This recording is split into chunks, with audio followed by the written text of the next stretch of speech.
उत्तर भारत में कड़ाके की ठंड पड़ने वाली है। दिल्ली से लेकर राजस्थान तक पारा 3 से 4 डिग्री तक गिरने का अनुमान है। भारतीय मौसम विज्ञान विभाग ने उत्तर भारत में शीतलहर और कोहरे को लेकर अलर्ट जारी किया है, जिसे लेकर लोगों ने तैयारियां शुरू कर दी है। मेरा नाम सूर्य नारायण शुक्ला है। मैं उत्तर प्रदेश का रहने वाला हूँ।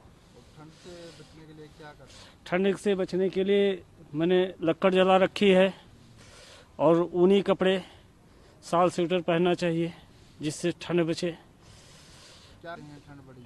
ओलावृष्टि बहुत हुआ है, बारिश हुआ है, जिसके कारण ठंडी बहुत बढ़ गई है और लोग परेशान हैं। दिल्ली एनसीआर समेत उत्तर पश्चिम और मध्य भारत के कुछ हिस्सों में अगले कुछ दिनों में तापमान में भारी गिरावट देखने को मिलेगी। कई हिस्सों में पारा 3 से 5 डिग्री सेल्सियस तक गिर सकता है। आईएमडी ने 30 दिसंबर से 1 जनवरी तक जम्मू कश्मीर, हिमाचल और अन्य पहाड़ी राज्यों में अलग अलग स्थानों पर हल्की बारिश और बर्फबारी का अनुमान जताया है। मौसम विभाग के वैज्ञानिक डॉक्टर नरेश कुमार के मुताबिक आने वाले 2 दिनों में दिल्ली, पंजाब, हरियाणा में घना से बहुत घना कोहरा देखने को मिलेगा। उत्तर प्रदेश में अगले 5 दिनों के दौरान न्यूनतम तापमान में 4 से 6 डिग्री सेल्सियस तक पारा गिर सकता है। One active western disturbance influence northwest and central India on 27th and 28th. It had caused heavy snowfall over the high reaches over Himalayas and even heavy rainfall over plains.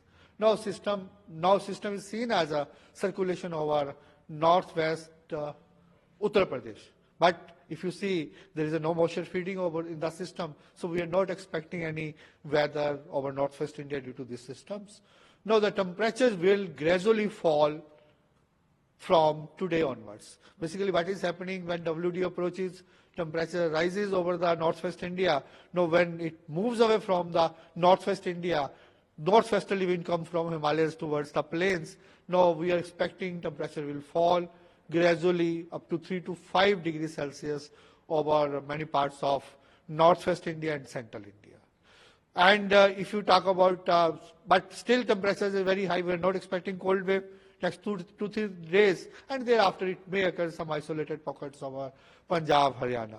However, we are expecting dense fog, even dense to very dense fog over Punjab, Haryana for next 2 days. Thereafter wind is likely to strengthen further, so it will reduce significantly.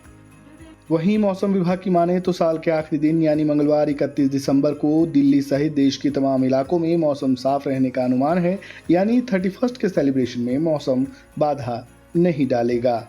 इस खबर में फिलहाल इतना ही। खबरों से जुड़े ताज़ा update के लिए बने रहें वन इंडिया हिंदी के साथ। धन्यवाद।